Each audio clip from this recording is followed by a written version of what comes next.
Lions, the king of beasts. They've been a popular symbol of royalty and bravery for thousands of years, in cultures across Europe, Asia, and of course, Africa.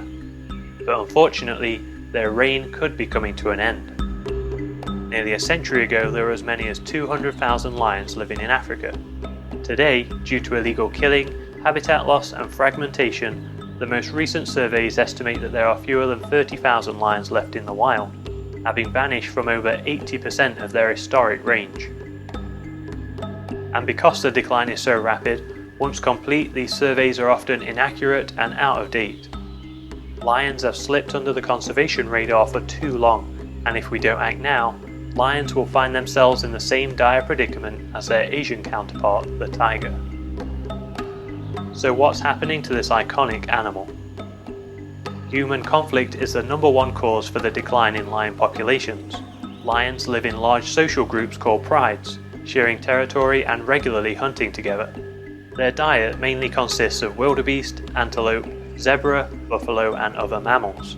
So when their habitat is diminished by agricultural activities, and people hunt the wild prey beyond sustainability, lions are not only confined to isolated pockets of habitat, increasing their risk of extinction due to lack of genetic diversity, they're also forced to feed on the livestock of farming villagers. To the farmers, the cattle are their livelihoods, so they retaliate by hunting and poisoning the lions, establishing a vicious cycle, in which lions are left with no alternatives, driving further conflict with humans, in which the lion ultimately loses. The lion is the largest carnivore in Africa. Male lions can grow to over 10 feet in length from the tip of the nose to the tip of their tail, and on average weigh between 400 and 500 pounds.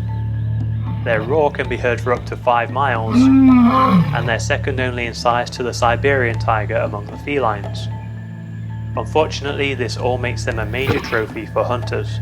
Despite their well-documented decline, this so-called sport still continues. And if hunting lions in the wild proves to be too difficult, there are canned hunting operations flourishing in South Africa, where wild animals are shot within a confined area from which they cannot escape. The lions involved are habituated to human contact, hand-reared and bottle-fed, so they're no longer naturally fearful of people. Many tourists often pay to be a part of this cub petting experience. The breeders tell them they're raising orphans for reintroduction, which is a blatant lie. It's true the cubs are orphans, but that's because their mums are sent to canned hunts, which is where the cubs will go when they're old enough to be shot as well. The end result? Hunters from all over the world are guaranteed an easy kill, sending home lion body parts so taxidermists can preserve their trophy and the hunters can show off their supposed prowess. In America, the crisis is also very real. It's estimated that there are more than 10,000 privately owned big cats. Not only has this led to hundreds of maulings, escapes and deaths of both big cats and humans, the breeders that exploit and sell these animals under the facade of conservation instead fuel the illegal trade in big cat parts. Many restaurants in the US legally serve lion meat on their menus, and the more the market for these parts grows, and the more demand grows for the real or premium product, big cats poached from the wild will also suffer. And because lion meat production and sale largely falls through the regulatory cracks, once the animals have been skinned, it's almost impossible to identify the species or origin of the meat, which means risk to human health and also the endangered tiger.